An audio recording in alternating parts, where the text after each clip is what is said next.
Buenas tardes con todos. En esta ocasión estamos presentando el tema de funciones definidas por partes. En este primer apartado encontramos el índice, el resumen de toda la bibliografía y empezamos con la introducción. Dentro de este fascinante tema encontramos que se utilizan en diversas disciplinas, desde matemáticas puras hasta aplicaciones en economía e ingeniería.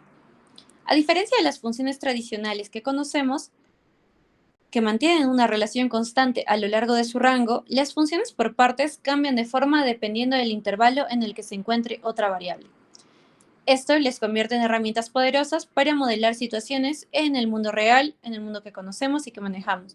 Por ejemplo, las tarifas de electricidad que varían según el consumo. Pasemos al apartado del desarrollo teórico. Encontramos que una definición para una función definida por partes se describe mediante diferentes expresiones en distintos intervalos. Esto permite que la función se adapte a diferentes comportamientos según sea el valor de x. Encontramos un pequeño ejemplo en el cual entendemos que para x menor a 0, la función es un polinomio cuadrático. Para x en un intervalo de mayor o igual a 0 y menor a 2, la función es lineal, teniendo 2x más 1. Y para x mayor o igual a 2, la función es una constante del valor 3. Esta estructura nos permite entender cómo cambia la función en diferentes intervalos. Pasos para graficar una función por partes. En primer lugar, la identificación de los intervalos. Determinamos los intervalos donde se definirá la función.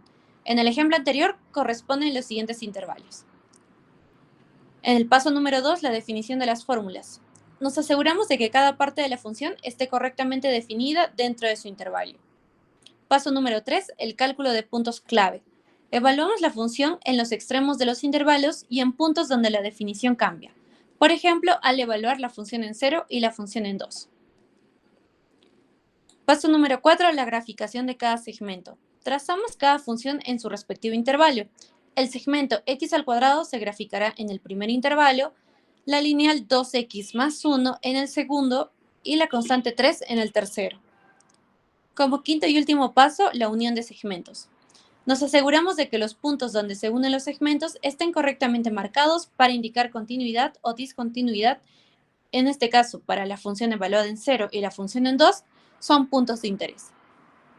Presentando ya la siguiente gráfica que resulta en el ejemplo.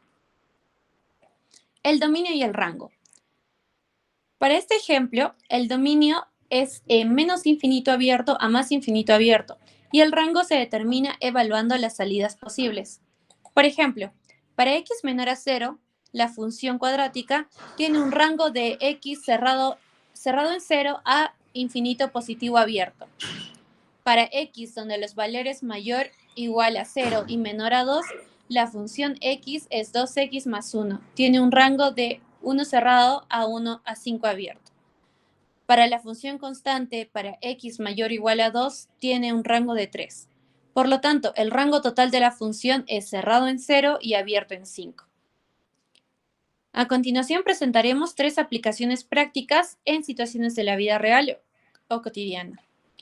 La primera, tarificación en servicios públicos. Como la electricidad y el agua, a menudo utilizan funciones definidas por partes para calcular tarifas. Un ejemplo sería el siguiente esquema tarifario. Hasta 100 kilowatts tendríamos un valor de 0.10 por kilowatt. De 101 a 200, un valor de 0.15 y por más de 200, un valor de 0.20 kilowatts. Está representada por la siguiente gráfica. Y de ella nos consultan.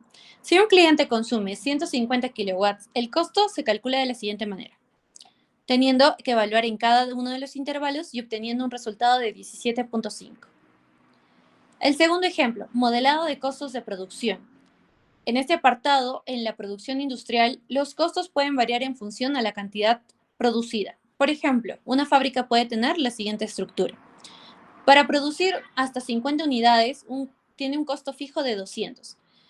Para producir de 51 a 100, un costo adicional de 50 por cada una de las unidades. Y para más de 100 unidades, un costo adicional de 100 para cada unidad adicional. Representada por la siguiente gráfica. Aquí la consulta es, si una fábrica produce 75 unidades, ¿cuál sería el costo total? En este apartado, de la misma manera, evaluamos en cada una de las funciones y tenemos un resultado final de 1500. Ejemplo número 3. Análisis financiero. En finanzas, las funciones definidas por partes pueden ser útiles para modelar tasas de interés que cambian según diferentes rangos de saldos de cuenta. Por ejemplo, en un saldo de hasta 1000 se tiene 1% de interés. Entre un saldo de 1001 a 5000, un rango de 1.5%. Y un saldo mayor a 5000, un 2%.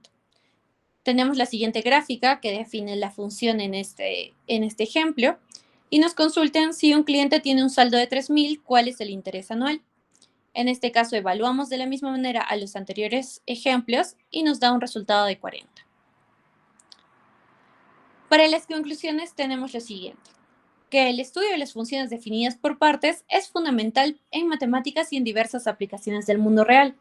Estas funciones no solo enriquecen nuestro entendimiento teórico, sino que también nos ayudan a modelar y resolver problemas concretos en campos como la economía, la ingeniería y la gestión financiera, como lo hemos ido viendo en cada uno de los apartados, y más aún en los ejemplos prácticos. Por lo tanto, el conocimiento de las funciones definidas por partes del tema del día de hoy no solo es teórico, sino que también práctico y aplicable a nuestra vida diaria.